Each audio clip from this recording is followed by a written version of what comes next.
Hello everyone, welcome back to the show. We're here at a special press conference for Project Heart. Project Heart's mission is to help Holocaust victims and their heirs with restitution. In Nazi Germany, over 6 million Jews were killed, their houses taken, and their businesses looted. Project Heart's mission is to bring this financial burden that many Holocaust survivors have to the forefront and retrieve some of the funds that are owed to them. Let's take a closer look. Project Heart is an ambitious organization and helping those who can't help themselves. Tell us a little bit about how you got started and about the organization. Well, I've been working on this since 1996 when I worked in Prime Minister's office, and Prime Minister Netanyahu asked me to begin working on Holocaust restitution. And I've just been involved since. But there has never been as widespread an effort as this to get testimony and to get lists of property where Holocaust survivors will be able to look up their family, and if we found something, to be able to make a claim. So my grandmother survived the Holocaust, and she was from Rachov, and her family was... Not everyone who survived is you don't have to be a survivor. There are heirs who do those on Holocaust victims. So what's the process? Unfortunately, my grandmother passed away. My mom wants to find what property. She knows a little bit about the story.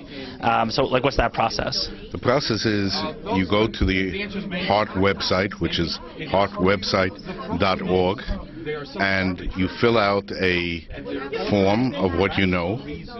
Simultaneously, every month we're going to be updating properties we find, and you can put in the name of the victim, the name of the city, and if we found anything, that will come out. So in other words, someone says, my mother was from Krakow.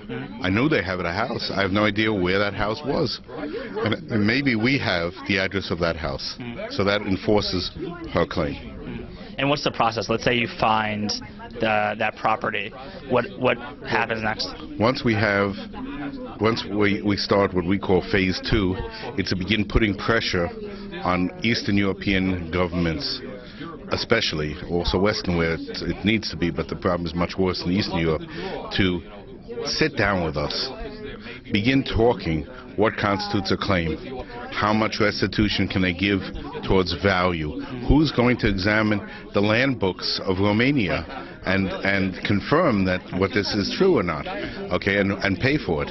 So we are basically saying, number one, come in, sit down, and have decent negotiations where we will represent either survivors or their heirs or the Jewish people if there are no heirs on property, but that property must be restituted either in kind or the actual property. Either they have to give us financial compensation or the property itself. And how long do you think it's going to take for a survivor or their heirs to get that done?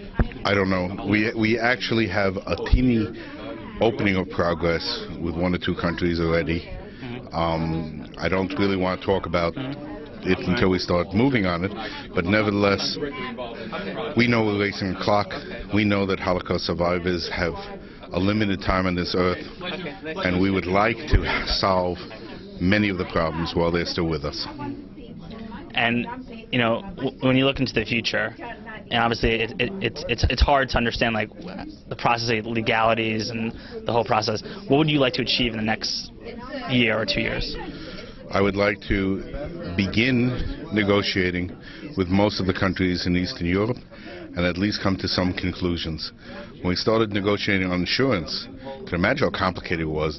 All these insurance companies that didn't exist, currency that didn't exist, the files that didn't exist, and we confronted that problem. Maybe all of us, the solutions were wise, maybe some were not wise, but nevertheless, people were paid. Nevertheless, the companies admitted that they owed money. The first is that a country should say, yes, I'm in this because we have yet a debt to pay. And then let's sit down on how we're going to solve that problem.